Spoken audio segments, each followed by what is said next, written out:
sont face à une flambée des prix des denrées alimentaires et du prix du carburant, souvent simplement disponible sur le marché noir. Et face à ces multiples difficultés, les acteurs politiques ont encore du mal à trouver un terrain d'entente et à tracer un chemin menant aux élections. Dans son allocution à la nation le 11 septembre, le Premier ministre a une nouvelle fois lancé un appel au dialogue pour réunir les conditions sécuritaires, constitutionnelles et politiques nécessaires pour tenir des élections d'ici fin 2023. Il a souligné les 600 millions de dollars des États-Unis perdus chaque année par l'État du fait de recettes douanières non perçues, un problème auquel est confronté le gouvernement depuis un certain temps. Par ailleurs, le Premier ministre a annoncé la décision du gouvernement de réduire les subventions régressives sur le carburant qui coûtent à l'État quelques 400 millions de dollars par an. Réduction qui devrait permettre d'accroître les recettes publiques pour les programmes sociaux. Dans l'après-midi du 12 septembre, des barrages routiers ont été érigés dans l'ensemble du pays, entraînant une véritable fermeture du pays. Cette situation a persisté dans la capitale. Elle a duré 5 jours jusqu'au 16 septembre, date à laquelle la police a entamé une action concertée pour enlever tous ces barrages routiers. Le Premier ministre s'est une nouvelle fois adressé à la nation le 18 septembre en présentant ses condoléances aux victimes de la violence. Il a enjoigné les Haïtiens à réunir leurs efforts pour appuyer les réformes gouvernementales afin de rendre l'État plus fort, et il a encouragé tous les Haïtiens à résister aux intérêts bien compris.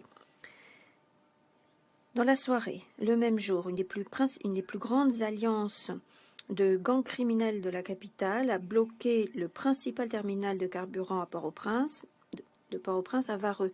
L'état de siège est resté en place pendant plus d'une semaine, nonobstant les opérations de police concertées pendant le week-end, privant la capitale de la principale source de carburant, créant des pénuries dans l'ensemble du pays et fermant les hôpitaux. Madame la Présidente, pendant toute cette crise, j'ai mené ma mission de bons offices avec tous les pans de la société haïtienne. Je les ai tous encouragés à participer à un dialogue franc, ouvert et constructif. Les efforts peu concluants ont entraîné ce qui ressemble à un statu quo, à une impasse, mais les acteurs nationaux ont commencé à renouer le dialogue avec un sentiment d'urgence renouvelé.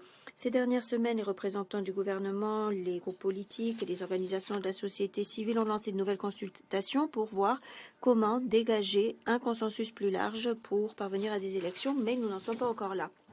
Il est encourageant de voir des figures du secteur privé commencer à se rassembler autour de l'idée de respect des responsabilités budgétaires et juridiques respectives. Une augmentation soutenue des recettes et des progrès sur des questions telles que les subventions et les recettes douanières constitueront le signe le plus clair montrant que toutes les parties honorent leurs engagements. Un certain nombre d'observateurs et d'interlocuteurs ont souligné publiquement le rôle d'intérêts politiques et économiques étroits pour qui manipulent et qui suscitent la crise et aggravent la crise politique. Malgré les efforts déployés pour hypothéquer et faire échouer la réforme, toutefois, la nouvelle administration douanière commence à fonctionner. Outre les saisies de ces derniers mois, la collecte des recettes d'importation douanières ont augmenté, ont été multipliées par 5 entre juillet et août. Les programmes de gestion des frontières avec l'ONUDC visent à faire fond sur ces premiers succès, notamment pour ce qui est de la lutte contre le trafic. Madame la Présidente, Mesdames et Messieurs membres du Conseil, les troubles actuels ont mis l'accent sur la police nationale haïtienne. La police a été vraiment mise à l'épreuve. Le dur labeur démontré pour lever les blocages routiers, des barricades et rétablir un semblant de liberté de circulation pour la population ont créé une certaine confiance dans les capacités de la police. Certaines barricades ont rapidement été reconstruite, mais la réaction de la police a démontré tout le chemin qui avait été parcouru. Toutefois, des quartiers entiers n'ont toujours pas de présence policière et la situation chronique au terminal de carburant de Vareux risque fort de mettre en exergue les véritables limites de la force nationale. Je remercie tous les donateurs qui, dès le départ, ont participé au programme conjoint de soutien de la police nationale haïtienne, le fameux panier de fonds. J'enjoins des partenaires internationaux de continuer à se réunir régulièrement, comme nous l'avons fait la semaine dernière, le 23 septembre, pour assurer un plus grand soutien pour ce panier de fonds. Des investissements dans les institutions, les infrastructures et le capital humain sont clés. Madame la Présidente, comme toujours, ce sont les plus vulnérables qui souffrent le plus. Le système des Nations Unies à Haïti estime qu'au moins 1,5 million de personnes ont été directement touchées par la violence de ces gangs criminels la violence fondée sur le genre, et en particulier le viol, sont utilisées de façon systématique. L'insécurité généralisée qui prévaut à l'heure actuelle a entravé considérablement l'accès humanitaire. Avant les troubles civils actuels, quelques 4,9 millions d'Haïtiens avaient besoin d'une aide humanitaire. Ces 2 dernières semaines, des attaques contre le PAM ont entraîné la perte de quelques 2000 tonnes de denrées alimentaires, d'aide alimentaire évaluée à près de 5 millions de dollars, ce qui aurait permis d'aider jusqu'à 200 000 Haïtiens parmi les plus vulnérables le mois prochain. Indéniablement, mes collègues du PAM pourront vous en dire plus sur ces événements. C'est une évidence, dans ces conditions, les droits fondamentaux de la liberté de circulation et l'éducation sont compromis de façon catastrophique et l'accès aux services sanitaires et aux services sociaux de base sont régulièrement suspendus. Les prisons n'ont pas reçu de vivres, de médicaments ou d'eau pendant des jours. Ils attendent encore. Une crise économique, une crise des gangs, une crise politique se sont entremêlées pour donner lieu à une catastrophe humanitaire. Nous ne devons pas perdre espoir, mais nous devons conjuguer nos efforts pour trouver une solution pour un avenir meilleur. Une solution politique avec à la tête de ces efforts les Haïtiens constitue la première étape pour régler la crise actuelle. Pour aider les Haïtiens dans les efforts pour façonner un avenir meilleur, le Conseil doit prendre des mesures d'urgence. Merci. Je remercie Madame Lalime de son exposé et je donne maintenant la parole à Madame Valérie Garnieri.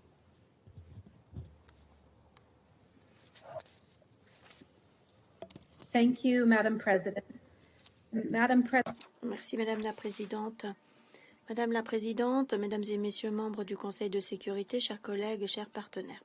Je suis allée à Haïti il y a plusieurs semaines et à l'époque j'ai été frappée par les besoins et les difficultés rencontrées par le PAM et nos partenaires dans le pays. Il était très difficile de répondre aux besoins de la population dans laquelle une personne sur 2 est en état d'insécurité alimentaire. Mais il y avait des signes d'espoir.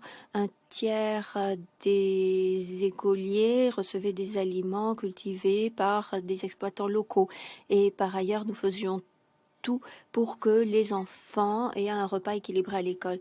Des dizaines de milliers de personnes travaillaient pour remettre en état les biens agricoles, pour appuyer la production agricole et pour remettre en état les canaux qui entraînent des inondations durant la saison des pluies. Un plan de protection sociale était mis en place. Nous aidions le gouvernement pour aider les personnes les plus vulnérables à faire face au choc et pour profiter pleinement des transferts en espèces d'ici à 2024. Et plus de 450 000 personnes bénéficiaient d'aide alimentaire dans le pays avec des stocks prépositionnés pour des renforts en cas d'ouragan et autres catastrophes. Mais au lieu des progrès que nous attendions et dont nous rêvions, nous voyons que la situation qui règne aujourd'hui en Haïti a hélas atteint un désespoir inédit. En moins d'1 an, le prix du panier de la ménagère a augmenté de 52%. Le prix de l'essence a doublé. L'inflation est à 31%, un record ces dernières années, et elle est en passe d'augmenter. Le carburant pour Le carburant ne peut plus entrer dans le pays par le port et les réserves en eau sont de plus en plus basses. C'est désespérant. Le programme de menus dans les écoles est en suspens parce que les enfants ne peuvent pas en toute sécurité aller à l'école. Et par ailleurs, tout ce qui se passe à Port-au-Prince a coupé le port du pays et tout ceci aura une incidence sur les principales artères qui mènent vers la ville. Voilà. Voilà la réalité connue au quotidien depuis des mois par les Haïtiens. La semaine dernière, la FAO et le PAM ont publié un rapport traitant notamment de Haïti. Nous pensons que l'insécurité alimentaire va augmenter, dépassant les 4,5 millions de personnes qui seront en situation de crise ou d'insécurité alimentaire aiguë, y compris 1,3 million de personnes en situation d'urgence. Madame la Présidente, l'insécurité signifie qu'il est extrêmement difficile et dangereux de mettre en œuvre les programmes humanitaires et encore plus de promouvoir le développement dans le pays.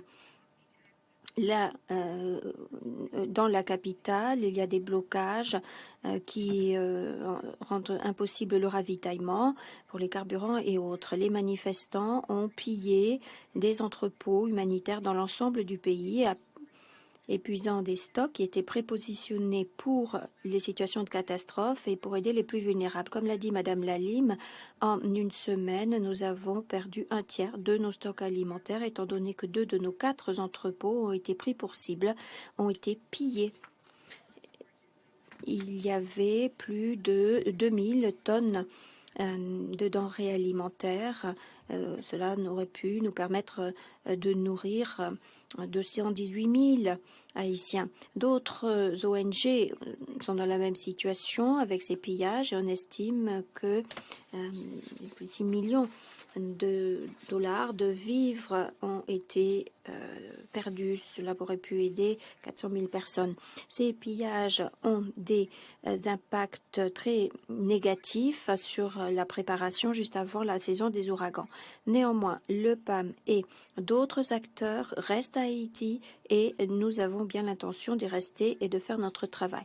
Ce week-end, nous avons recommencé à aider Haïti, même si c'est à une échelle limitée. Nous ne pouvons tout simplement pas répondre aux besoins de tous ceux qui ont besoin de notre aide.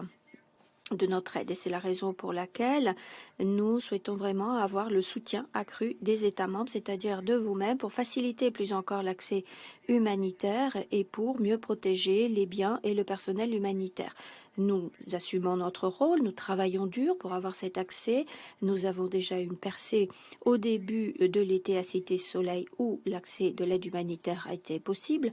Nous sommes très préoccupés par ce que nous aidons et nous craignons que cette situation ne fasse qu'empirer avec la montée des prix et l'épuisement des stocks. Nous projetons une saison des ouragans difficile et cela sera une véritable catastrophe pour la population dans le besoin.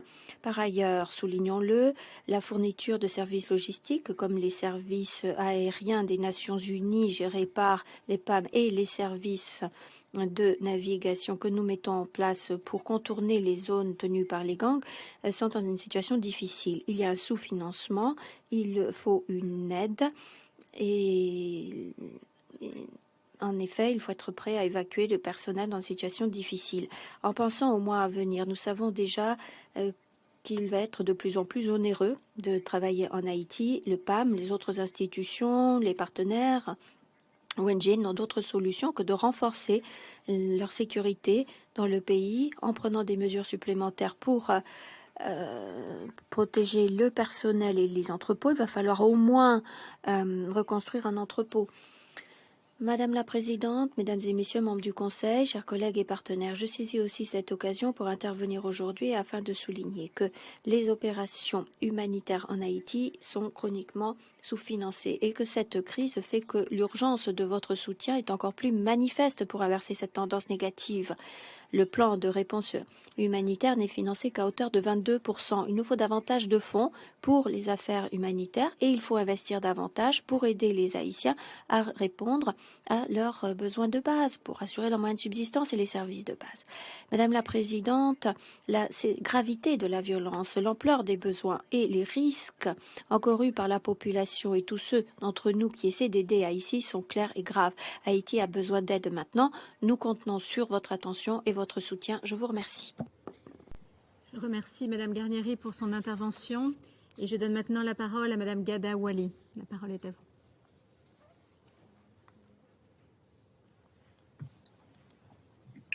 Madame la Présidente, Excellences, Mesdames et Messieurs les membres du Conseil, je vous remercie pour l'opportunité qui est offerte à l'ONUDC d'informer le Conseil de sécurité sur ses activités en Haïti.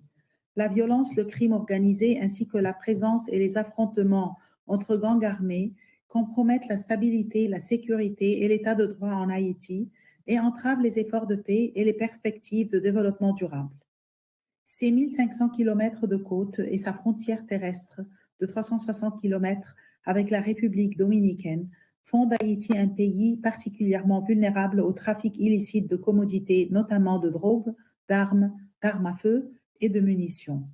La coopération régionale est ainsi essentielle pour endiguer la récente escalade de la violence et ses implications transfrontalières, particulièrement avec la République dominicaine.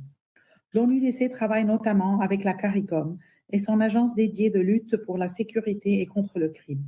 Impact à la mise en œuvre de la feuille de route des Caraïbes pour lutter contre le trafic illicite d'armes à feu qui inclut Haïti.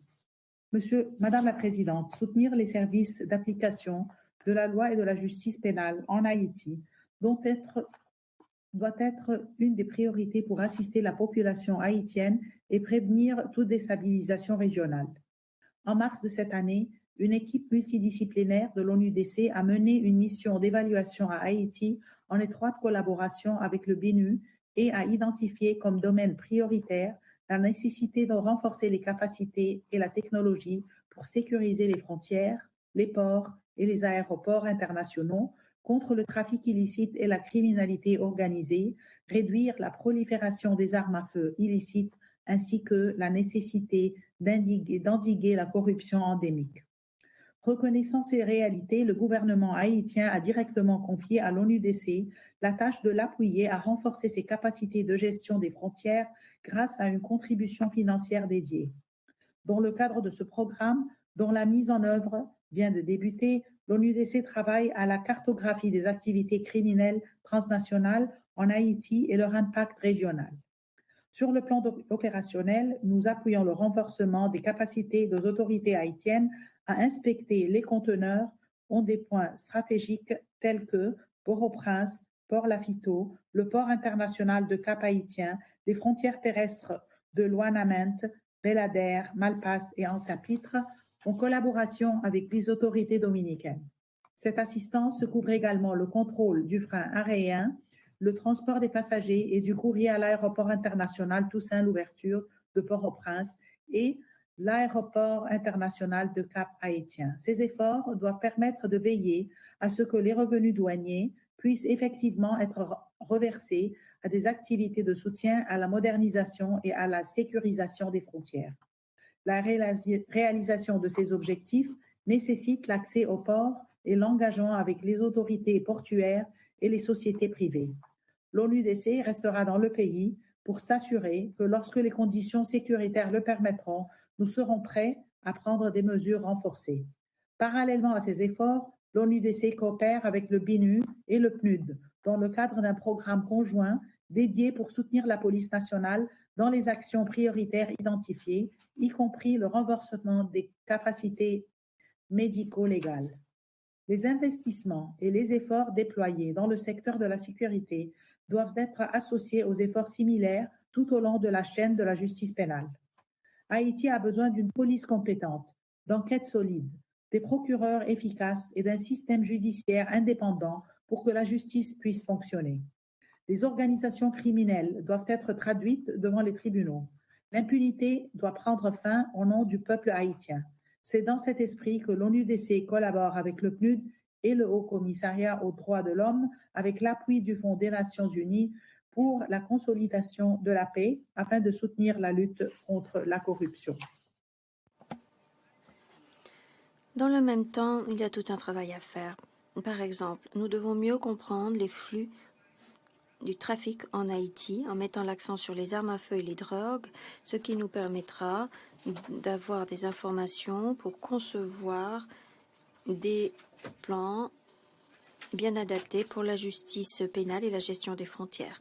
Nous sommes en train de prévoir plusieurs activités dans ces domaines, y compris pour atténuer les risques de corruption dans la gestion des frontières et pour garantir la disponibilité des compétences techniques pour suivre les flux financiers illicites avec soutien du BINUD, des différentes institutions et autres telles que l'OIM, Interpol et l'Organisation des États américains. Je saisis cette occasion pour remercier très sincèrement Madame Hélène Lalime pour son rôle de chef de file et l'équipe du BINUD pour son travail en pleine crise, y compris pour accueillir notre personnel à Haïti et pour appuyer les efforts du pays.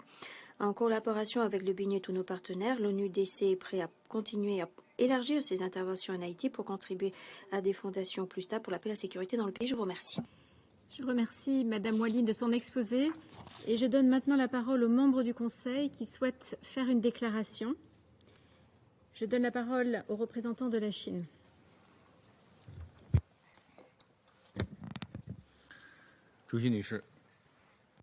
Madame la Présidente, je voudrais tout d'abord vous remercier d'avoir organisé cette réunion. Je voudrais aussi me féliciter de la présence du ministre des Affaires étrangères d'Haïti et de la République dominicaine. Et je remercie les trois oratrices de leur déclaration. L'an dernier, le monde entier a tourné les yeux vers New York et mis l'accent sur la semaine de haut niveau de l'Assemblée générale. Dans le même temps, la situation en Haïti a considérablement empiré. Le gouvernement haïtien a supprimé de façon brutale les subventions de carburant. Et cette décision a été suivie de protestations, de troubles civils. Des Haïtiens ont perdu la vie. Des entreprises, des commerces ont été obligés de fermer. Des entrepôts du PAM ont été brûlés et pillés. Et Haïti est devenu, dans l'ensemble, un pays à une situation complètement anarchique. À Haïti, les gangs détruisent les bases mêmes de la société. Si ce système n'est pas démantelé, le pays ne connaîtra jamais la paix. Le secrétaire général est en train de préparer un rapport pour le Conseil pour voir comment lutter les gangs criminels. Nous espérons que ce rapport contiendra des options positives. La résolution du Conseil prévoyait des mesures concernant le gel des avoirs ou des mesures d'interdiction. Résolution 2645, et vu la situation actuelle, il est nécessaire que le Conseil passe de la parole aux actes. Nous espérons que les États-Unis et le Mexique, en tant que délégation porte-plume, présenteront un projet de résolution dès que possible et organiseront des consultations afin que le Conseil puisse se décider sur cette question dès que prévu. Le BINUD devrait donner une liste de gangs criminels au Conseil de sécurité pour prendre des décisions. La résolution 2645 appelle les États membres à interdire les transferts d'armes vers les acteurs non étatiques qui sont impliqués ou qui appuient la violence des gangs en Haïti. Étant donné la situation actuelle, le Conseil doit transformer cette mesure volontaire en une mesure obligatoire et empêcher explicitement le transfert d'armes aux acteurs non étatiques liés aux gangs en Haïti. Cela aiderait à interrompre l'approvisionnement d'armes et d'ammunition dont profitent les gangs sans préjuger la coopération en matière de sécurité entre les États membres et la police haïtienne. Nous espérons que les porte-plumes incluront cette idée dans le projet de résolution. La résolution 2645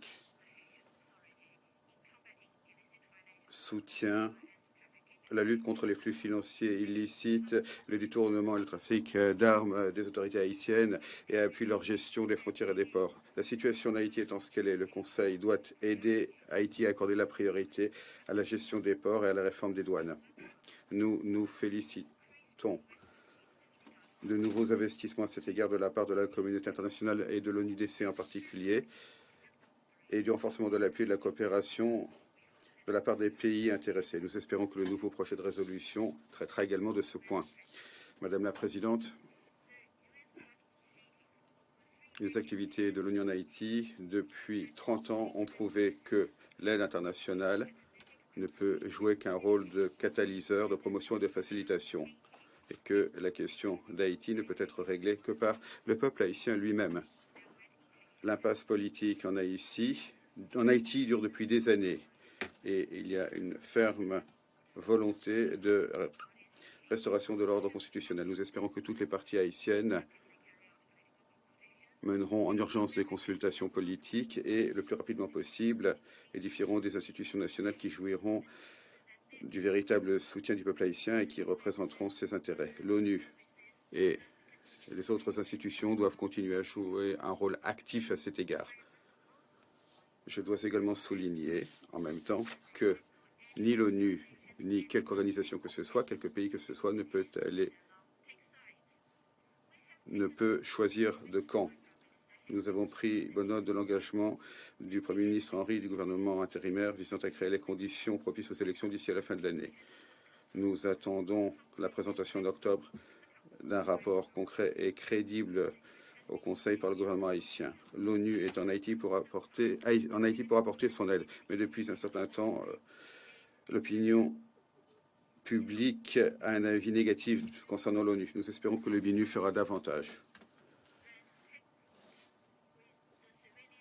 pour tendre la main aux civils en Haïti, s'efforcera d'éliminer les malentendus existants au sein du peuple haïtien en prenant des mesures concrètes et avec la confiance et l'appui de ces institutions. Le BINU et l'ONU ne peuvent pas travailler de manière cloisonnée en Haïti. Ils doivent promouvoir les bonnes pratiques. Merci. Je remercie le représentant de la Chine de sa déclaration et je donne la parole au représentant des États-Unis. Thank you. Merci, Madame la Présidente. Madame Lalim, Madame Wali et Madame Guarnieri, merci pour vos exposés. Les États-Unis partagent les graves préoccupations du secrétaire général concernant l'instabilité en Haïti. Nous nous efforçons à aider à faire face aux troubles civils pour garantir la sécurité de tous les Haïtiens. Permettez-moi également de remercier les ministres des Affaires étrangères d'Haïti et de la République dominicaine, ainsi que le représentant permanent du Canada pour leur participation à la séance d'aujourd'hui. Monsieur le ministre des Affaires étrangères Genoux, Monsieur le ministre des Affaires étrangères Alvarez, Monsieur l'ambassadeur, le partenariat de vos pays sont extrêmement précieux alors que le Conseil essaye de voir comment la communauté internationale peut appuyer des solutions dirigées par les Haïtiens à ces défis. Comme vous avez entendu le président Biden le dire devant l'Assemblée générale la semaine dernière, je cite, « Nous continuons à nous tenir aux côtés de nos voisins en Haïti et nous appelons le monde à faire de même. Il nous reste davantage à faire. » Fin de citation. Les États-Unis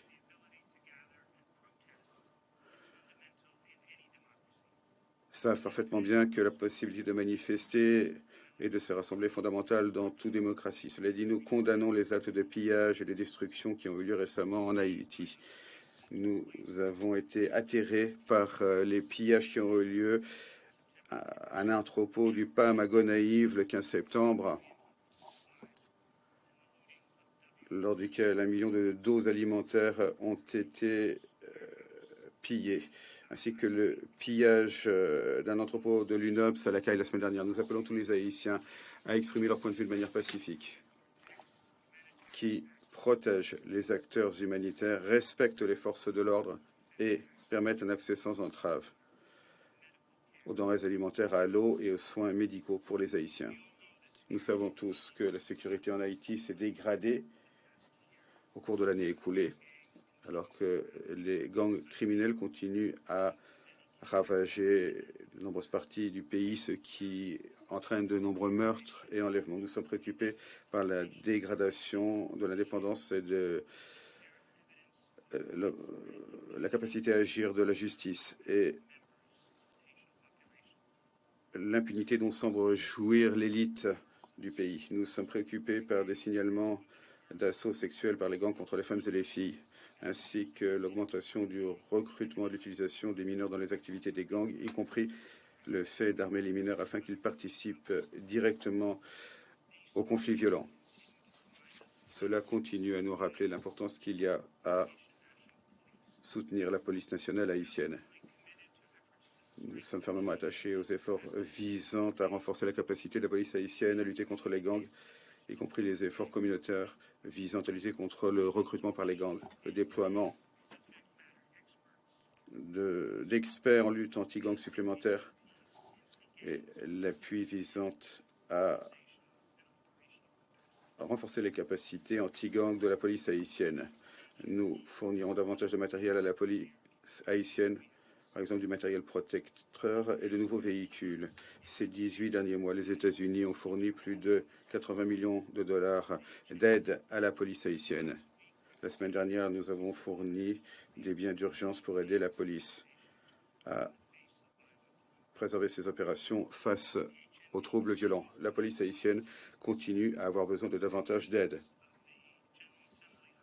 En marge de la semaine de haut niveau de l'Assemblée générale, nous avons organisé avec le Canada et le PNUD une manifestation parallèle sur la sécurité en Haïti, lors de laquelle nous avons annoncé que nous allions fournir 3 millions de dollars au panier sécuritaire de l'ONU. Ce fonds de panier sécuritaire permet à tous les pays de contribuer au rétablissement de la sécurité en Haïti. Étant donné la gravité de la situation, nous continuerons à accélérer notre aide sécuritaire à Haïti. Nous allons contrôler les antécédents des 100 premiers candidats de notre programme Formation Sécurité, qui devrait être lancé cet automne. C'est une composante clé de nos efforts à nous tous pour appuyer des solutions prises en main par les Haïtiens. La communauté internationale doit poursuivre son appui afin de changer la donne dans l'environnement sécuritaire d'Haïti avant qu'il ne soit trop tard, car le peuple d'Haïti a besoin de sécurité avant qu'il ne puisse faire des progrès politiques. Il a besoin de sécurité avant qu'il ne puisse faire de progrès économiques. Et il a besoin de sécurité afin qu'il puisse recevoir de l'aide humanitaire. Comme nous le savons, les gangs et ceux qui les financent créent un environnement extrêmement déstabilisateur en Haïti. La communauté internationale doit aider Haïti à réagir et le Conseil doit agir à cette fin, faisant fond sur la résolution 2645 du Conseil.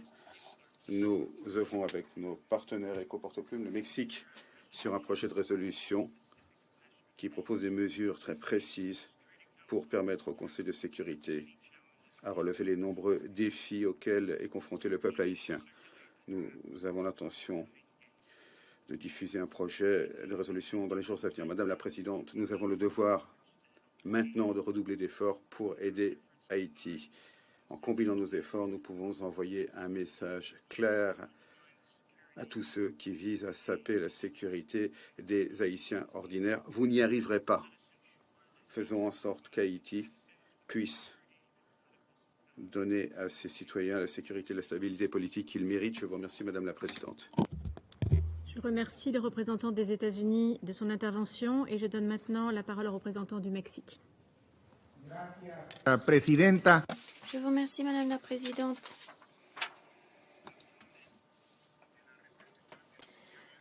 Je remercie la représentante spéciale du secrétaire général en Haïti,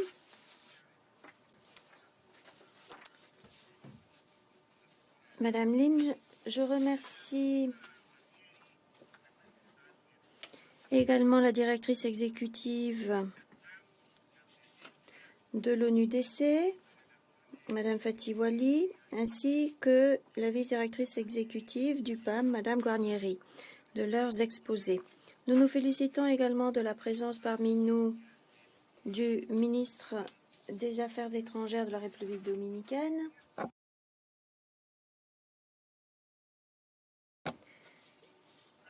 ainsi que d'Haïti et de l'ambassadeur du Canada. Je voudrais tout d'abord saluer les efforts déployés par l'ONUDC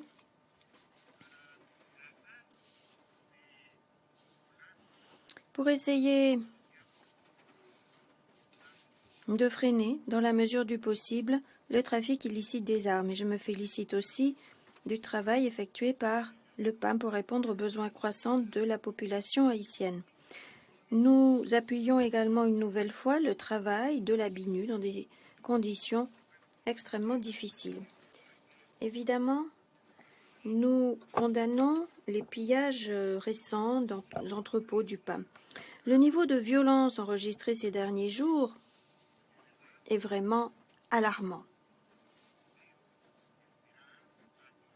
Nous ne pouvons pas attendre que la situation s'envenime.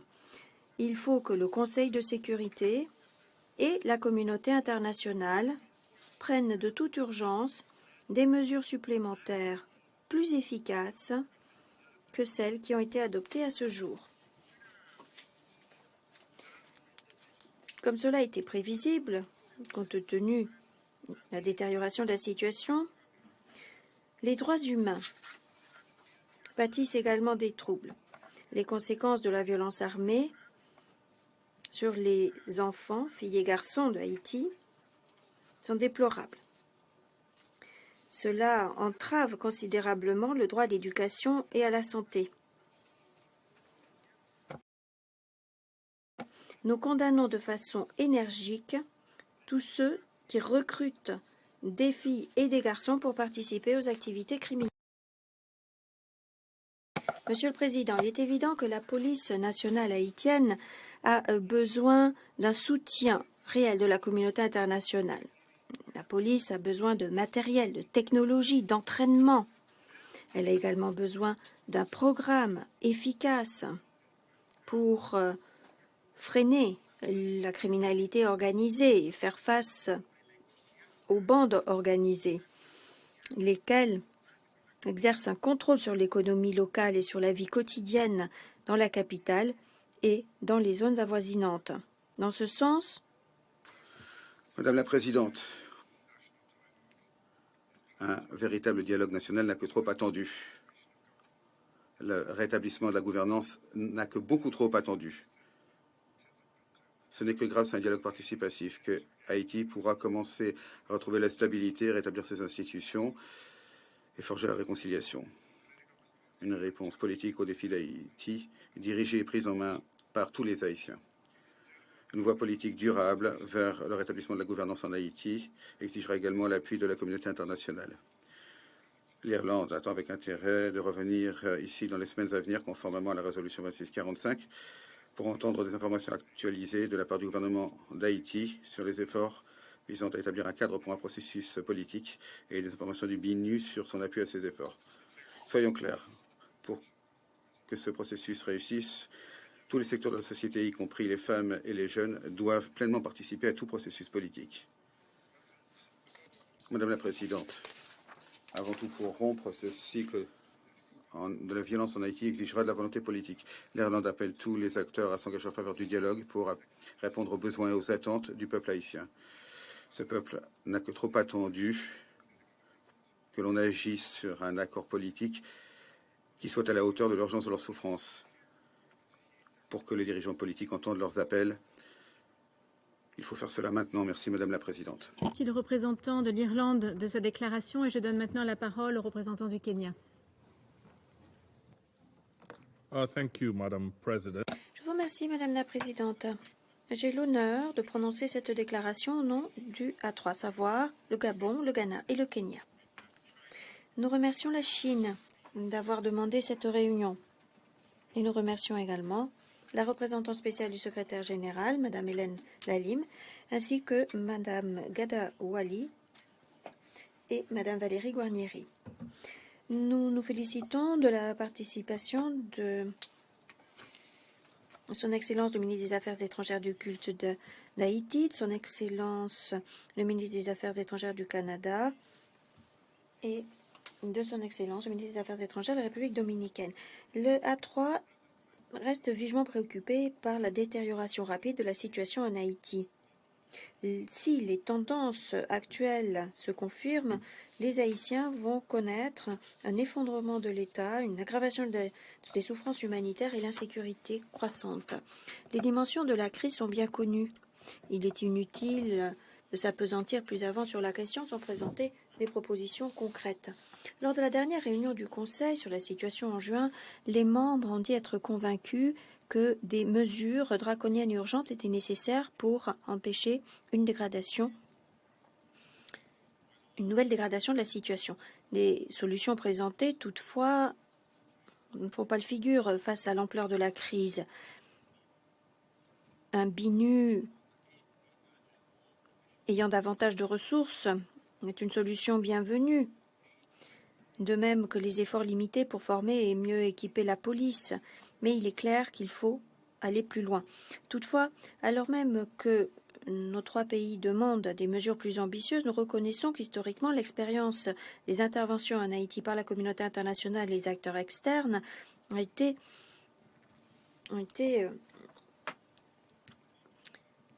profondément problématique. Dès lors, les mesures appuyées par le Conseil doivent tenir compte des échecs du passé et s'accompagner de transparence, de respect et de renforcement des capacités. Il faut que les mesures soient ancrées sur des cadres et un état d'esprit mis en place par les Haïtiens, conçus par les Haïtiens et tenant compte des besoins des Haïtiens. La confiance des Haïtiens dans tous les efforts promus par le Conseil, notamment, et par les Nations Unies de façon générale, constitue un minimum inévitable. Nous pensons que pour créer la confiance, de nouveaux efforts sont nécessaires et davantage de partenaires doivent pouvoir contribuer aux efforts en cours et à des initiatives institutionnelles. En particulier, nous saluons les mesures positives prises par la CARICOM. Nous engageons tous les partenaires internationaux à coopérer étroitement avec la CARICOM pour trouver les ressources techniques et financières à la hauteur des besoins et des priorités en Haïti. En tant que représentants africains, nous tenons à être plus associés aux efforts au niveau technique et politique. Nous invitons la CARICOM à coopérer avec l'Union africaine pour apporter toutes ses compétences pour la situation en Haïti. Haïti fait partie de la 6e région de l'Union africaine compte tenu de la diaspora, comme l'indique notre acte constitutif. Il n'y a pas de question plus urgente que la solidarité du continent avec la 6e région. Et nous devons à tout prix aider Haïti. Nous avons les compétences et nous avons l'expérience requise. L'Afrique a connu des situations de conflits difficiles. Nous avons pu aller de l'avant après avoir eu des États faillis. Nous avons connu les conséquences négatives des groupes armés de différents types dans des environnements ruraux et urbains. Le continent a l'expérience et le savoir-faire nécessaires, ainsi que la sensibilité politique et culturelle pour être un partenaire fiable pour Haïti. Madame la Présidente, compte tenu de ces préoccupations et observations, nous proposons les initiatives suivantes. L'accent devrait être immédiatement mis sur la police nationale haïtienne qui doit avoir suffisamment de formation et de matériel pour lutter contre les groupes et les gangs. Il serait particulièrement utile que la formation soit entreprise par les pays expérimentés en la matière. Deuxièmement, nous attendons les recommandations du secrétaire général dans son rapport mi-octobre sur les options à notre disposition. Nous espérons que la CARICOM et l'Union africaine pourront faire partie de la solution. Par ailleurs, il est peut-être nécessaire d'avoir des compétences plus spécialisées que celles qui sont maintenant disponibles. Nous recommandons un cadre de coopération coordonné et conçu par les Haïtiens, permettant, si nécessaire, le déploiement d'une police mandatée appuyée par les Nations Unies avec des compétences spécifiques pour lutter contre les gangs violents. Une police plus forte ne verra ses efforts couronnés de succès que si elle travaille en étroite coordination avec la branche judiciaire qui doit être renforcée. Tous les efforts doivent être déployés pour permettre les réformes du secteur de la justice pénale. L'objectif doit être d'avoir des registres des cours qui fonctionnent, d'accélérer le traitement des dossiers par les tribunaux et d'éliminer la détention préventive prolongée. Un État compétent est un minimum pour avoir un Haïti prospère et pacifique. Il faut absolument que des investissements soient faits pour la formation dans le service public et que les mesures d'incitation correspondent aux résultats. Il faudra faire montre de patience, avoir le financement nécessaire. Des subventions par les partenaires bilatéraux et multilatéraux devraient accorder la priorité aux réformes du secteur public à leur renforcement. Tant que les Haïtiens souffriront d'insécurité alimentaire, ils ne pourront pas croire suffisamment à l'avenir. Nous nous félicitons des mesures bilatérales multilatérales pour fournir une aide immédiate. Il faudrait également des efforts ambitieux pour accroître la productivité agricole, pour avoir des aliments moins chers et de meilleurs moyens de subsistance. Les enseignements que nous avons tirés lors de la conception du déploiement du fonds d'acquisition de vaccins Union africaine-Afrique peuvent être appliqués. Ce fonds d'affectation spéciale a créé le plus grand marché acheteur pour les vaccins et a utilisé les économies d'échelle pour les membres des Caraïbes et de l'Union africaine. La même solution pourrait être utilisée pour l'acquisition d'engrais et de céréales. Madame la Présidente, l'Afrique est inspirée par la révolution haïtienne et par sa mise en œuvre triomphante de l'indépendance et de la liberté. Les Haïtiens continuent de souffrir des conséquences de leur rejet de l'oppression et de l'exploitation. L'heure est venue pour l'Afrique d'aller au-delà d'une simple appréciation de cette histoire glorieuse, pour passer à la solidarité concrète pour relever les défis rencontrés par Haïti. Nous le ferons en toute humilité, étant donné que nous sommes nous aussi face à des situations d'urgence de taille. Mais nous sommes confiants, notre unité peut nous permettre de trouver des solutions. En conclusion, Madame la Présidente, nos trois pays réaffirment le respect de la souveraineté et de l'indépendance politique d'Haïti et nous témoignons notre solidarité indéfectible avec tous les Haïtiens. Je vous remercie de votre attention. Je remercie le représentant du Kenya et je donne maintenant la parole à la représentante des Émirats arabes unis. Thank you, President, and to SRSG Lalim. Je vous remercie, Madame la Présidente. Je remercie également Madame Lalim et les différentes oratrices. Trois remarques.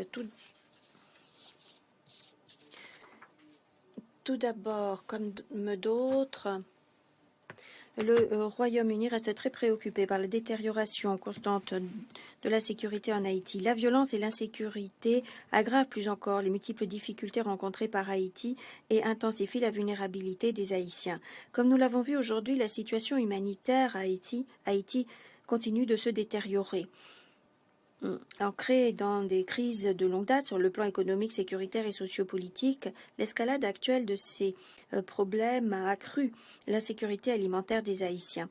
Le pillage du bureau et de l'entrepôt du PAM est très préoccupant, empêchant de fournir une assistance pour des centaines de milliers d'Haïtiens parmi les plus vulnérables.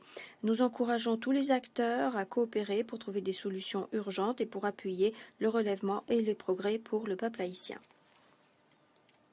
Deuxièmement, comme l'ont également dit d'autres intervenants, les acteurs haïtiens doivent redoubler d'efforts pour sortir de l'impasse politique. Ceci est crucial pour que Haïti puisse également trouver sa solution elle-même pour relever les défis actuels. Nous lançons à nouveau un appel à tous les acteurs pour qu'ils renouent les fils du dialogue politique et coopèrent pour réunir les conditions requises d'un environnement sécuritaire permettant la tenue d'élections libres et régulières dès que possible. Enfin, je voudrais souligner le soutien du Royaume-Uni au travail du BINU. Le BINU est fondamental pour aider Haïti à relever ses multiples défis. En renforçant la police nationale haïtienne et en facilitant le dialogue entre les acteurs politiques haïtiens, les efforts du BINU jettent les fondations de la stabilité, ou posent les fondations de la stabilité en Haïti. Nous nous réjouissons d'avance du résultat de l'examen stratégique des options pour renforcer la sécurité et nous espérons continuer cette coopération avec les Nations Unies et d'autres partenaires. Enfin, nous nous félicitons de l'intention du Mexique et des États-Unis de présenter un projet de résolution. Nous en discuterons avec plaisir avec les partenaires. Nous appuyons toutes les mesures qui aideront Haïti à retrouver les processus démocratiques et la sécurité et stabilité dès que possible. Maintenant la parole à la représentante des Émirats arabes unis.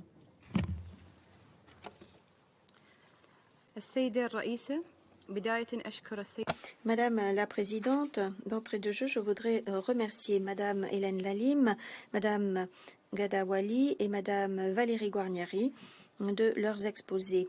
Et je les remercie de nous avoir brossé un tableau détaillé de la situation en Haïti.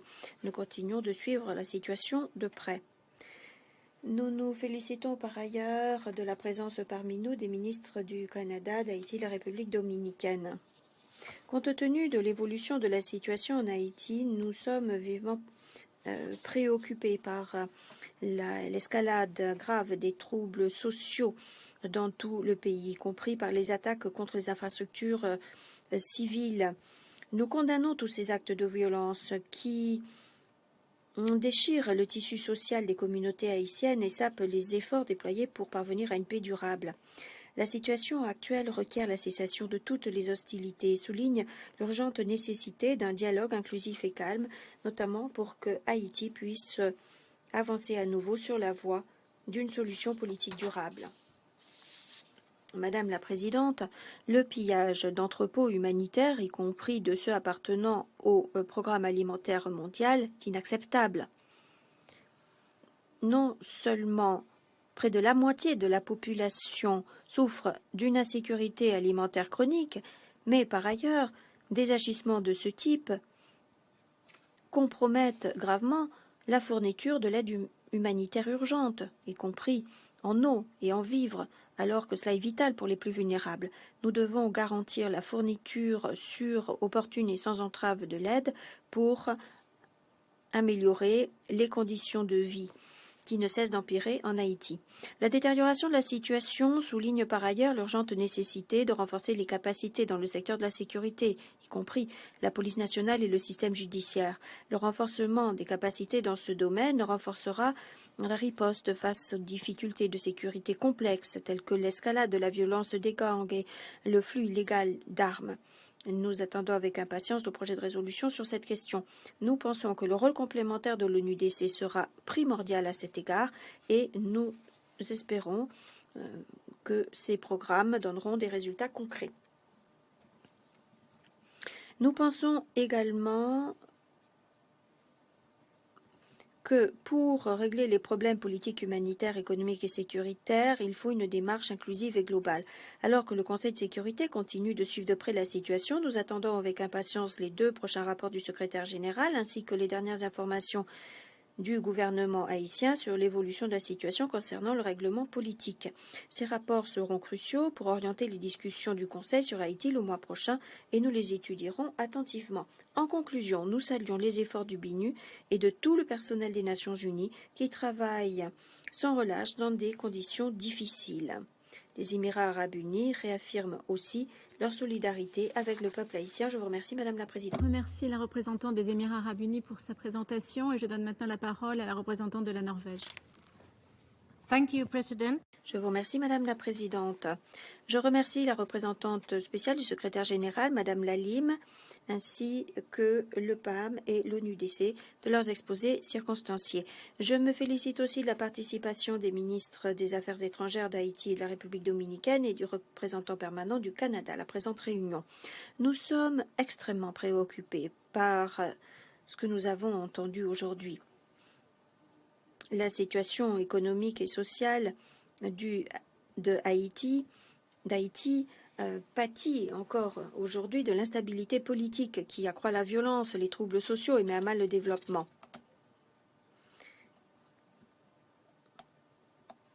Les Haïtiens ont de moins en moins accès aux services de base et leurs besoins humanitaires ne cessent de croître. Nous entendons des rapports terribles faisant état de violences sexuelles et fondées sur le genre, et les Haïtiens souffrent d'un manque de vivres et d'eau. Protéger la population contre la violence et les exactions, les violations des droits humains, est une question urgente. Nous demandons à toutes les parties prenantes de parvenir à une désescalade de la situation, de s'abstenir de recourir à la violence. En outre, l'accès humanitaire sûr et sans entrave et aux personnes dans le besoin doit être garanti. Le manque de protection et l'accès limité de l'assistance humanitaire ne feront qu'attiser la violence. La lutte contre la violence sexuelle et sexiste et la prise en compte des besoins des rescapés, y compris en apportant un accès aux services de santé reproductive et sexuelle, sont également des tâches cruciales. Madame la Présidente, la semaine dernière, pendant le débat général et l'Assemblée générale, nous avons été face à des défis internationaux actuels, des changements climatiques aux menaces qui pèsent sur les droits humains fondamentaux et la protection de base. Mais ce sont des questions que les Haïtiens connaissent jour après jour.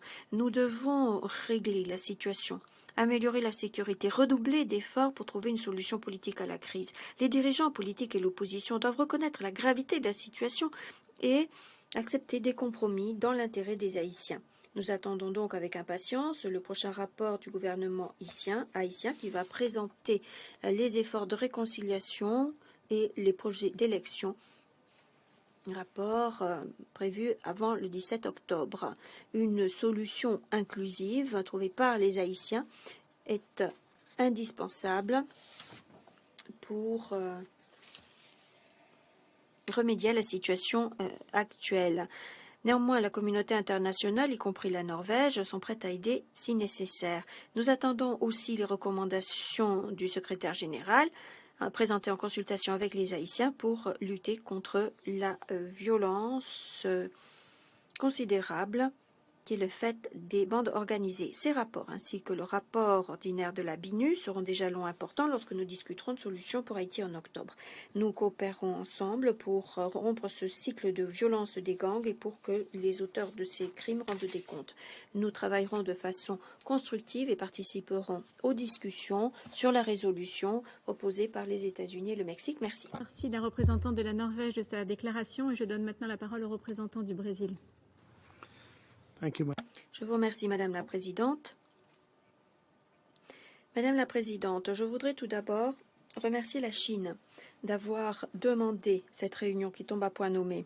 Et je voudrais aussi féliciter la représentante spéciale du secrétaire général, Madame Hélène Lalim, ainsi que Valérie Guarnieri, directrice exécutive adjointe du PAM, et Madame Ghada Fatiwali, directrice générale de l'ONUDC, de leurs exposés circonstanciés. Je salue également M. Jean-Victor Génuis, ministre des Affaires étrangères et du culte d'Haïti, M. Roberto Alvaro Gil, ministre des Affaires étrangères de la République dominicaine, ainsi que le représentant permanent du Canada.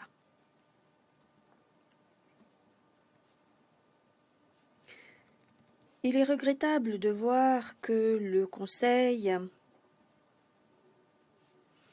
doivent se réunir une nouvelle fois pour discuter de graves incidents violents à Port-au-Prince. Ces épisodes de violence sont malheureusement de plus en plus fréquents et de plus en plus dangereux. À l'évidence, les frontières entre la violence criminelle et la violence politique deviennent de plus en plus floues en Haïti. La pénurie actuelle de carburant à Port-au-Prince, compte tenu des activités criminelles, semble confirmer la véracité d'une telle allégation. Nous sommes préoccupés par les conséquences humanitaires de grande ampleur possibles si le réapprovisionnement ne reprend pas normalement. Nous suivons de près la situation tout en discutant les prochaines solutions possibles pour réagir au niveau international à la crise haïtienne. À ce stade, il est crucial de discuter de solutions pour contribuer à identifier et responsabiliser quiconque promeut ce triste état des lieux en Haïti et quiconque en profite. Face à cette situation ô combien difficile, nous trouvons encourageant que des groupes politiques rivaux aient récemment mené des pourparlers pour essayer de sortir de l'impasse politique qui a paralysé le pays. Nous exhortons tous les acteurs politiques haïtiens à renforcer le dialogue actuel et à tomber d'accord de toute urgence sur une réforme politique permettant de freiner la violence, de garantir la reprise du fonctionnement normal des institutions haïtiennes et, à terme, qui permettra d'ouvrir la voie à l'organisation d'élections libres et régulières. Madame la Présidente, le Brésil préconise depuis longtemps le renforcement du soutien des Nations Unies à Haïti, y compris avec un renforcement des capacités du BINU. Nous pensons que le renouvellement et le renforcement du mandat du BINU en juillet dernier, sous la présidence brésilienne du Conseil, a constitué un pas important dans cette direction. Néanmoins, il faut aller plus loin pour aider Haïti. Le renouvellement du mandat du BINU n'a pas encore donné ou entraîné une évolution positive de la situation. Le Brésil l'a dit à maintes reprises, la situation en Haïti doit rester sur le devant de la scène pour la communauté internationale, de même que le problème de la violence contre les civils innocents. Et le Conseil doit continuer de suivre de près l'évolution de la situation sur le terrain pour examiner la nécessité de nouvelles mesures. Dans ce contexte, je crois qu'il est vraiment temps de commencer des discussions en profondeur sur les dispositions prévues à la résolution 2645, notamment sur l'interdiction du transfert d'armes légères et de petit calibre et des munitions à des acteurs non étatiques en Haïti, et sur la possibilité d'imposer des mesures appropriées qui pourraient inclure une interdiction de voyage et un gel des avoirs à l'encontre de ceux qui participent à la violence des bandes organisées ou qui appuient cette violence. Ainsi que nous l'avons souligné en juillet dernier, si ces mesures sont adoptées, il est impératif qu'elles n'aient pas de conséquences humanitaires négatives pour les civils, compte tenu notamment de l'histoire traumatisante de sanctions globales imposées sur Haïti durant les décennies écoulées.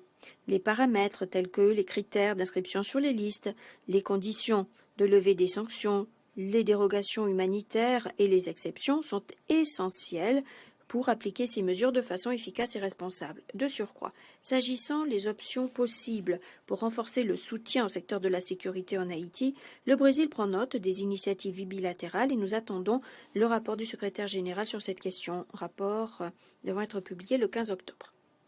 Madame la Présidente, Haïti reste profondément plongé dans une crise multidimensionnelle, aux conséquences politiques, économiques et sociales.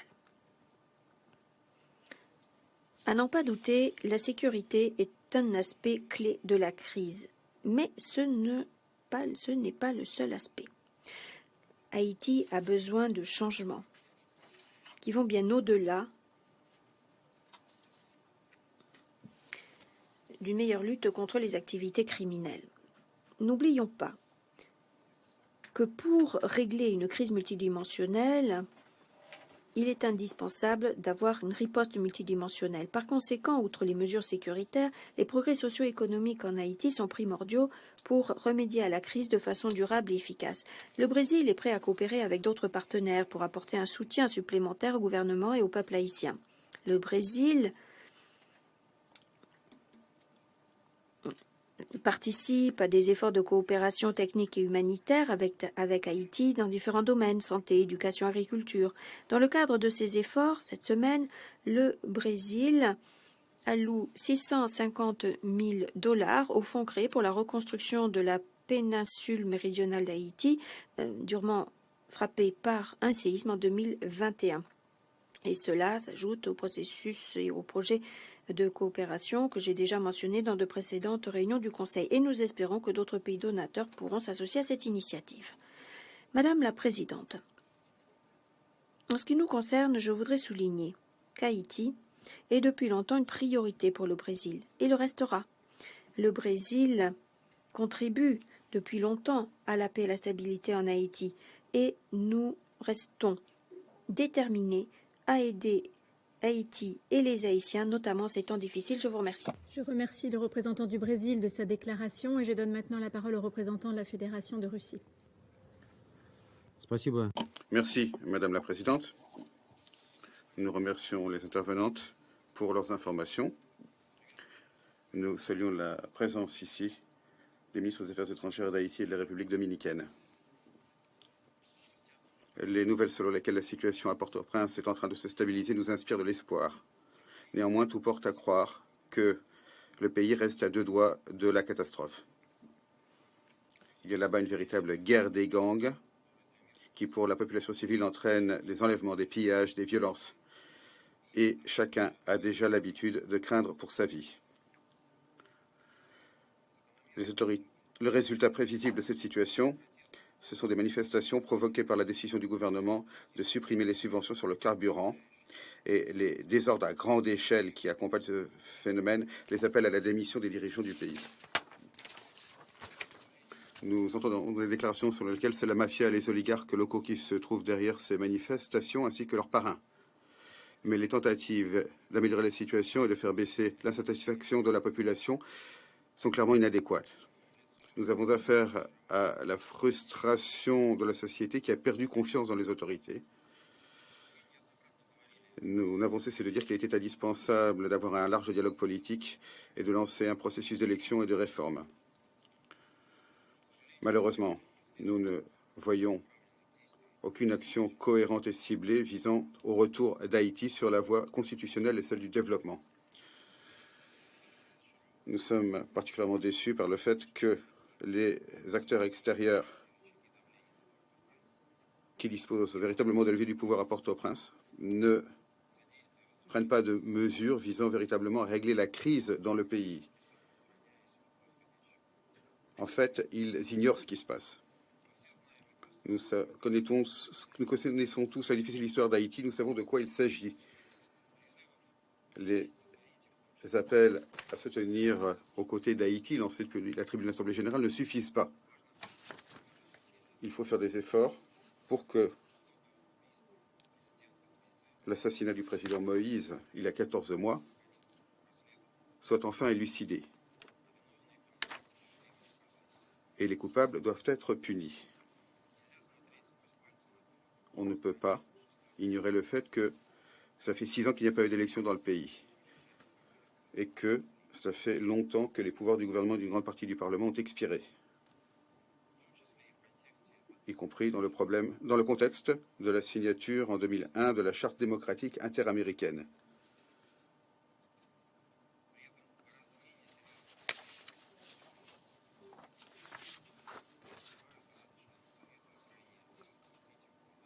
Mais des problèmes bien moins graves dans d'autres régions suscitent les critiques et les menaces des membres du Conseil.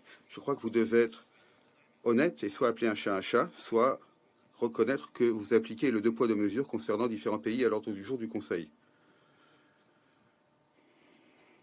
Madame la Présidente, la communauté internationale doit véritablement corriger ses erreurs, définir les véritables besoins des Haïtiens et définir les moyens de véritablement les aider, sans ingérence dans les affaires intérieures du pays, qui, comme le montre l'histoire, ne mène pas au résultat désiré. S'agissant le projet d'instauration de sanctions ciblées contre les chefs de gang, nous sommes prêts à l'examiner. Il est indispensable d'interdire aux chefs de gang l'accès au financement et d'empêcher leur déplacement. Mais la question, c'est de savoir dans quelle mesure ces chefs de gang utilisent les comptes étrangers et les voyages à l'étranger. Est-ce que ces sanctions ciblées contre eux permettront vraiment de modifier la véritable situation dans le pays où les chefs de bande se sentent comme chez eux? Il convient d'accorder toute notre attention aux itinéraires du trafic d'armes et des flux financiers illicites. Tant que nous ne stopperons pas la contrebande d'armes, elle continuera à alimenter la spirale de la violence dans ce pays, qui mérite depuis si longtemps la paix et le développement. Je vous remercie de votre attention. Je remercie le représentant de la Fédération de Russie pour son intervention. Et je vais maintenant faire une déclaration en ma qualité de représentante de la France. Je voudrais tout d'abord remercier la représentante spéciale, Madame Lalim, pour sa présentation, ainsi que la directrice exécutive adjointe du Programme alimentaire mondial et la directrice exécutive de l'ONUDC. Et je voudrais également saluer la présence parmi nous des ministres des Affaires étrangères d'Haïti et de République dominicaine, ainsi que de celle du représentant permanent du Canada. Chers collègues, il y a urgence en Haïti. Et la France est très préoccupée par l'escalade des violences des dernières semaines. Elle condamne les attaques contre les personnes, les blocages des routes et les pillages qui ont été commis dans l'ensemble du pays. Nous avons entendu les préoccupations des États de la région que nous partageons à l'occasion de la réunion du groupe consultatif ad hoc sur Haïti du Conseil économique et social des Nations unies qui était présidé par le Premier ministre Justin Trudeau la semaine dernière. Les autorités haïtiennes doivent réagir et la communauté internationale se mobiliser davantage.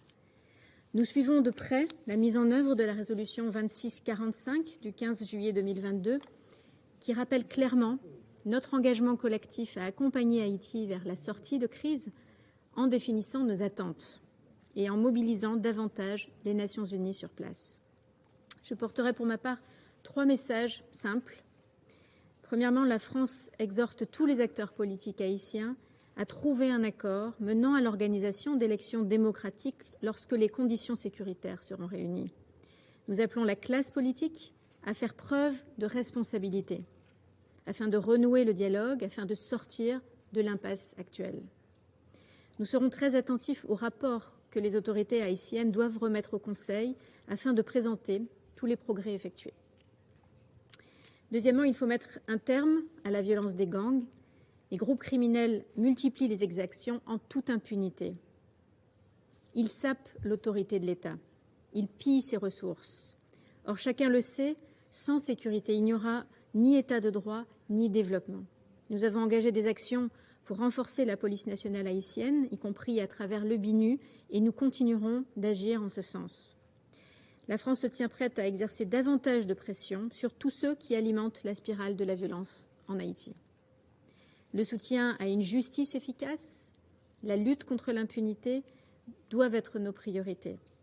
Et l'idée d'un mécanisme d'enquête internationale indépendant mérite en particulier d'être approfondie.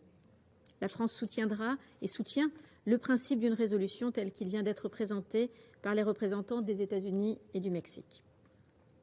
Troisièmement, les violences de ces dernières semaines sont liées à la dégradation alarmante de la situation socio-économique et humanitaire. Comment peut-on espérer la stabilisation d'un pays dont près de la moitié de la population souffre désormais de la faim ? Il y a urgence à renforcer le soutien humanitaire et en particulier l'aide alimentaire, comme cela a été évoqué à maintes reprises. Et il faut garantir l'approvisionnement des plus vulnérables, assurer l'accès aux quartiers pauvres de Port-au-Prince et aux provinces. Nous condamnons le pillage inacceptable des stocks humanitaires dédiés à ces populations qui ont eu lieu au cours des derniers jours.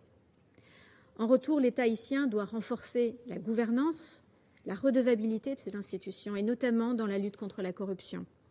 Et c'est pourquoi la coopération naissante avec l'ONUDC est la bienvenue. En conclusion, la France tient à réaffirmer sa solidarité vis-à-vis du peuple haïtien.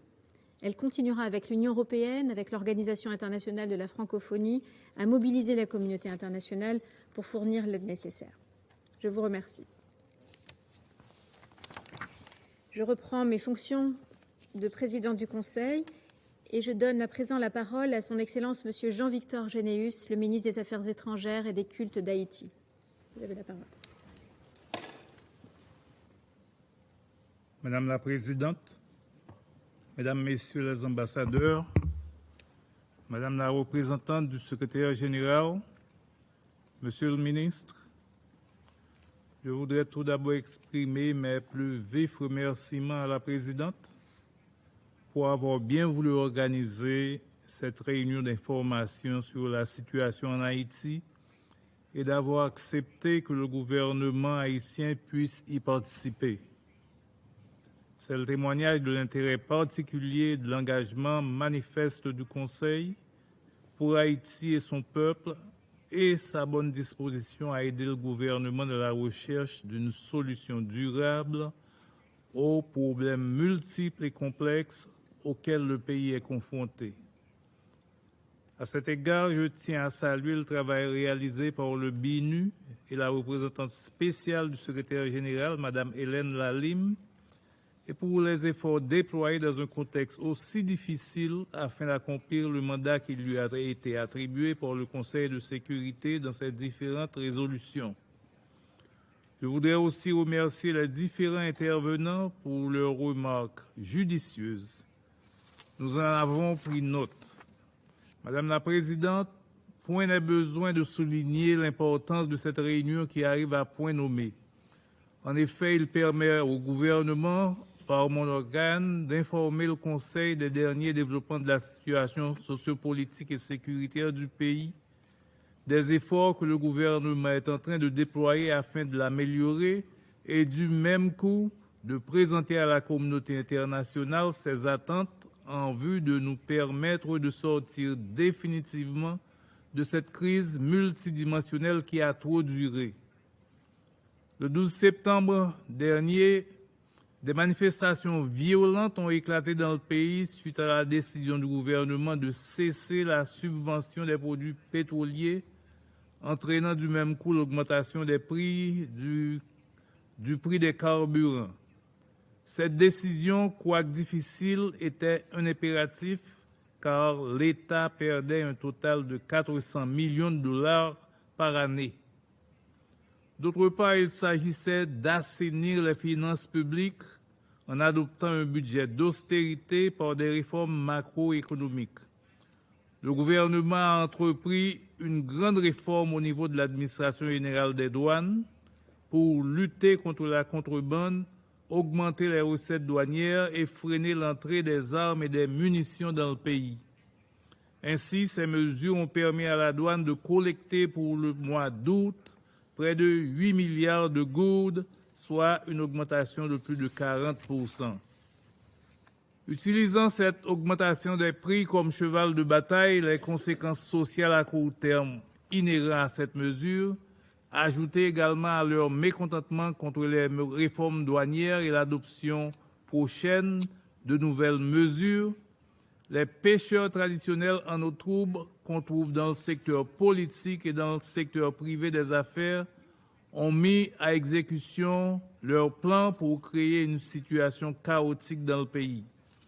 Ils ont utilisé les gangs lourdement armés pour paralyser le fonctionnement de tous les départements géographiques du pays, en bloquant les principales artères de la capitale et des villes de province, en pillant et brûlant des édifices publics comme des tribunaux de paix, des centres carcéraux, des entreprises du secteur privé, des locaux de certaines banques commerciales et des entrepôts des organisations internationales comme le Programme alimentaire mondial, l'UNOPS, l'UNICEF, Caritas. Plus d'une vingtaine d'écoles ont été saccagées et pillées dans le département de l'Artibonite. Face à la brutale détérioration de la situation, le gouvernement s'est attelé à rétablir la sécurité dans le pays, susceptible de garantir la reprise des activités économiques. Je suis en mesure d'annoncer qu'à l'exception de quelques cas isolés, la situation est globalement sous contrôle et le calme est revenu dans plusieurs parties du pays. C'est l'occasion de féliciter le professionnalisme de la PNH, la police nationale, qui a su reprendre le contrôle de la situation et limiter les dégâts face à des gangs mieux armés et mieux équipés. Madame la Présidente, je souhaite exprimer devant le Conseil la grande préoccupation et l'inquiétude du gouvernement haïtien face à cette grave situation. Je voudrais également mettre l'accent sur les conséquences catastrophiques que les actions délétères des gangs alimentés par certains secteurs économiques et quelques secteurs politiques causent à la société et leurs effets dévastateurs sur l'économie nationale et sur le quotidien de la population.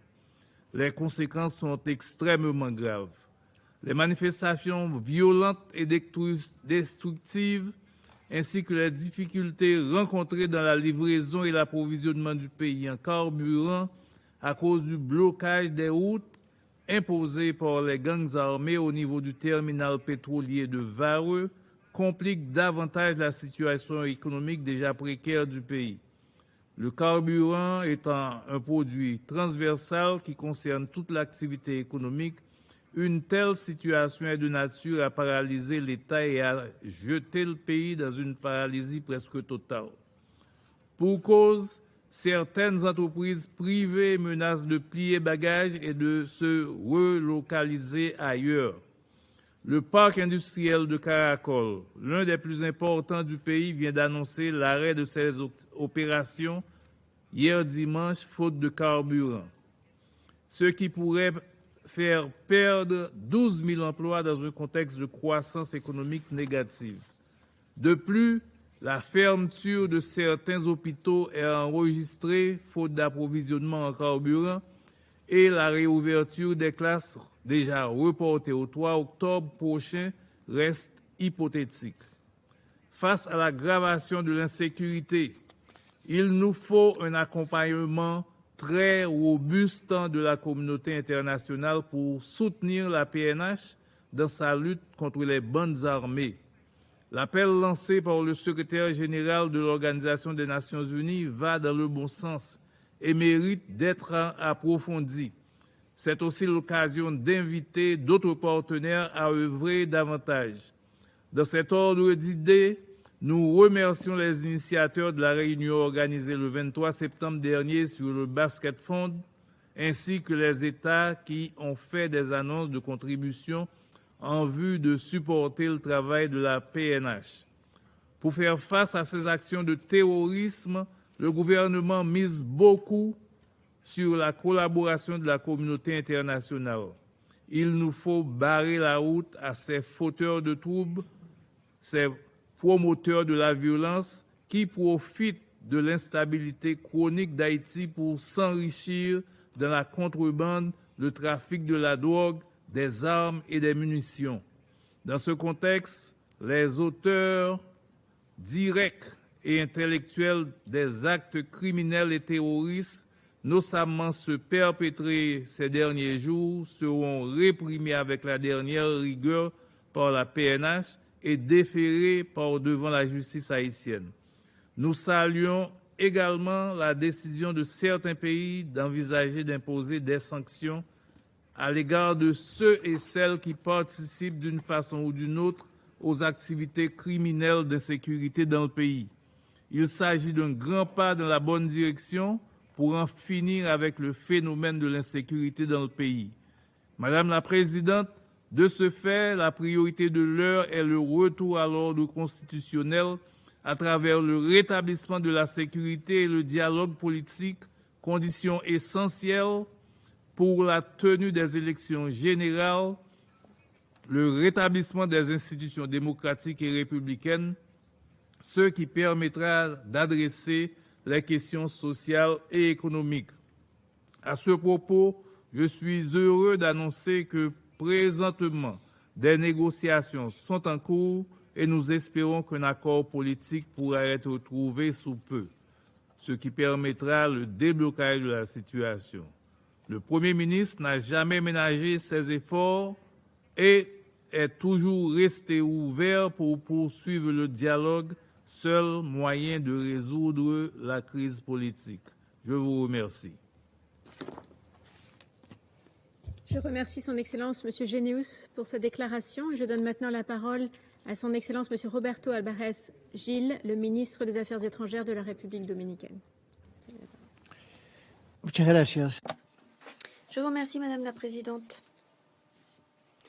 Monsieur le ministre, Monsieur Généus, Monsieur l'ambassadeur, Mesdames et Messieurs membres du Conseil de sécurité, au nom du gouvernement de la République dominicaine, je remercie la République populaire de Chine d'avoir demandé cette réunion et je remercie également tous les intervenants des exposés qu'ils ont fait durant cette séance du Conseil.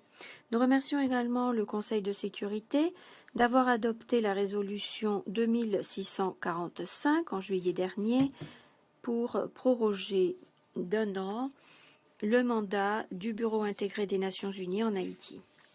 Néanmoins, et comme je l'ai déjà dit devant l'Assemblée générale, les résultats attendus de la BINU dépendent de la conclusion par les Haïtiens d'un accord national comme point de départ afin de combattre et de neutraliser les bandes organisées et, en deuxième lieu, afin d'organiser des élections dès que possible. Hélas, jusqu'à présent, cette dynamique ne s'est pas traduite dans les faits et le gouvernement dominicain considère que les efforts de stabilisation en Haïti doivent viser tout particulièrement, comme l'a répété à maintes reprises le président Louis Abinader, la pacification immédiate et le dialogue politique. Ce sont les seules solutions possibles pour remédier à la violence et au chaos comme le précise le paragraphe 10 de la résolution susmentionnée, où il est dit qu'il faut renforcer l'appui à la sécurité concernant les efforts faits par la PNH pour combattre des niveaux élevés de violence. Néanmoins, les avancées pratiquement inexistantes dans ce sens exigent que la communauté internationale agisse, comme l'a indiqué le secrétaire général Antonio Guterres. C'est une position que mon pays appuie fermement. En effet, pendant que l'on renforce l'aide apportée en vue du renforcement des capacités de la police, il est nécessaire d'avoir une force robuste à même de rétablir la paix et de mettre fin à la violence commise par les bandes armées, les groupes armés infiltrés par le pouvoir politique et économique. La République dominicaine, dans son esprit habituel de coopération et d'amitié avec le gouvernement et le peuple haïtien, réitère également sa conviction selon laquelle la seule réponse durable à la crise doit venir des Haïtiens eux-mêmes. Je le répète donc devant le Conseil, la collaboration internationale avec les efforts menés par Haïti et par les autorités est vitale pour rétablir la stabilité, la tranquillité à Haïti, aux pays voisins et dans la région. C'est là notre seul intérêt. Monsieur le Président, la souffrance humaine en Haïti est indescriptible aujourd'hui. Nous avons entendu parler des terribles exactions qui touchent surtout les plus vulnérables en Haïti. Depuis une dizaine de jours, le terminal principal de combustible, auquel a fait référence le ministre Généreux, avec des millions de gallons de gasoline, de GNP, de GLP et autres, est bloqué, sans que la police haïtienne n'ait pu lever ces blocages. 400 000 personnes environ vivent autour de ce terminal de combustible. Il faut à tout prix éviter une tragédie.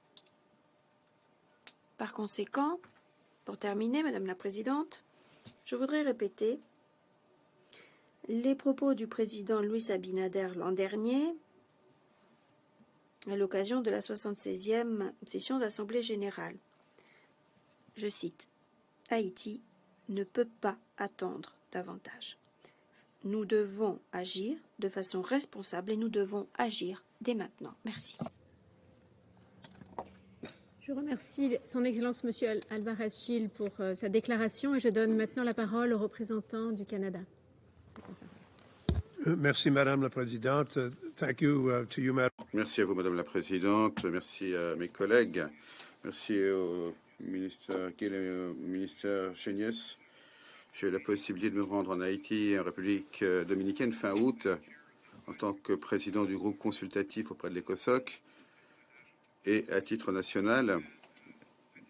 Et je pense que tout ce qui devait être dit a déjà été dit concernant l'ampleur des défis auxquels nous sommes confrontés dans le pays. Les gangs armés ont encerclé Port-au-Prince, menaçant la sûreté et la sécurité de ses résidents.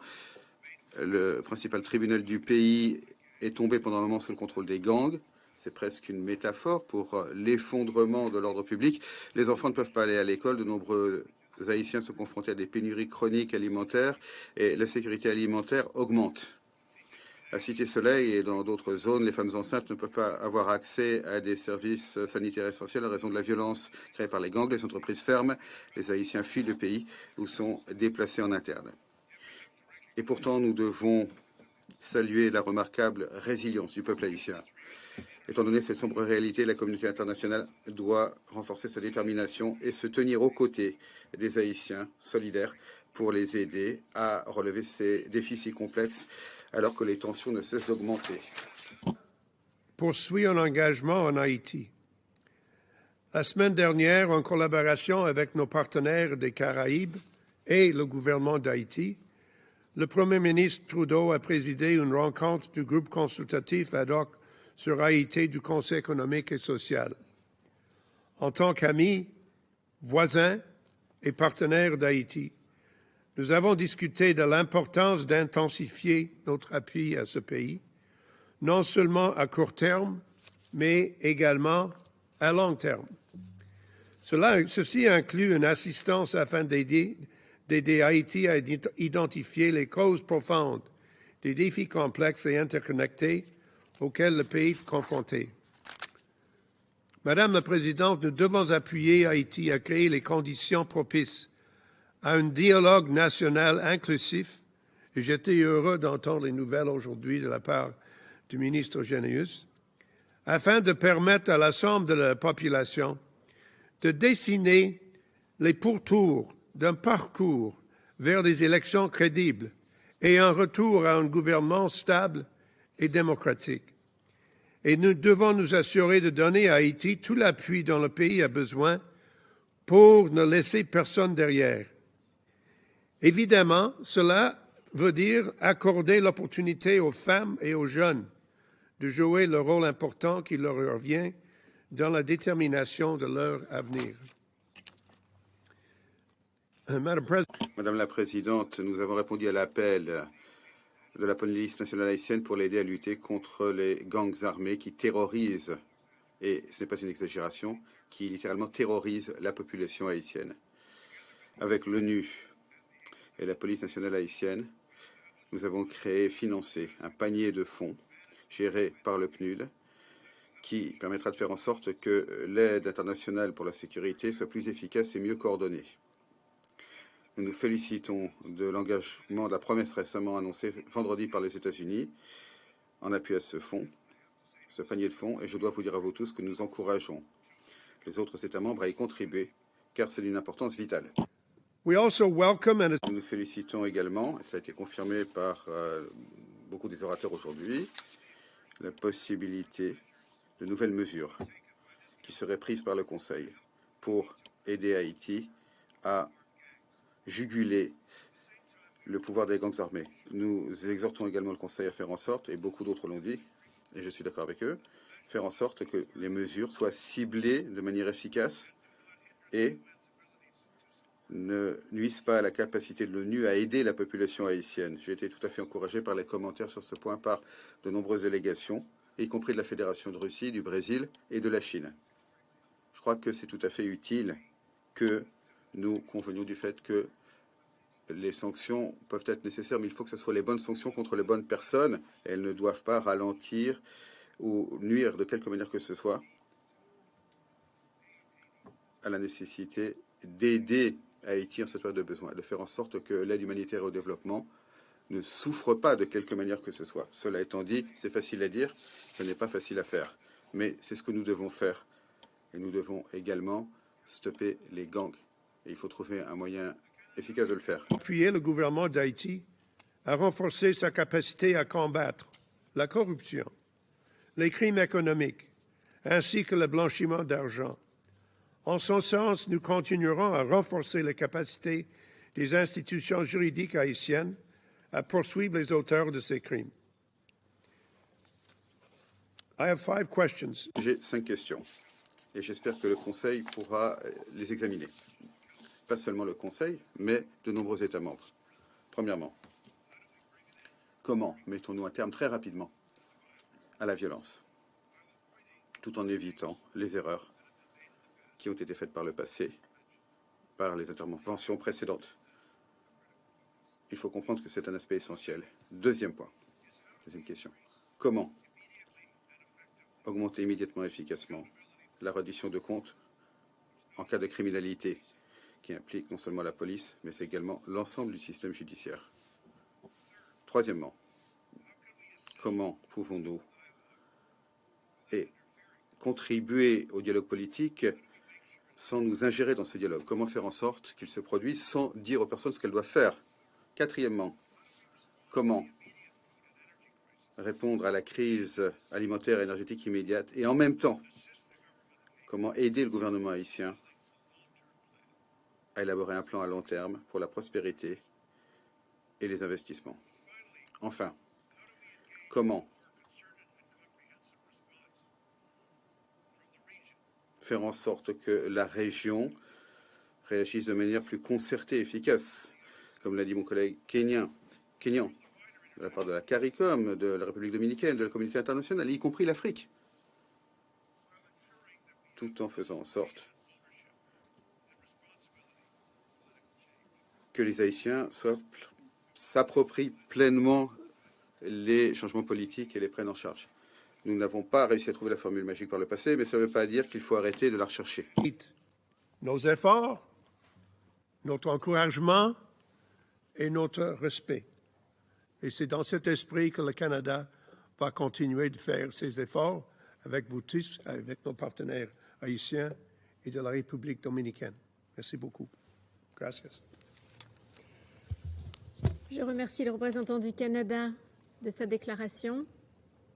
Il n'y a plus d'oratrices ou d'orateurs inscrits sur la liste, et donc j'invite à présent les membres du Conseil à poursuivre l'examen de la question dans le cadre de consultations. Je vous remercie. La séance est levée.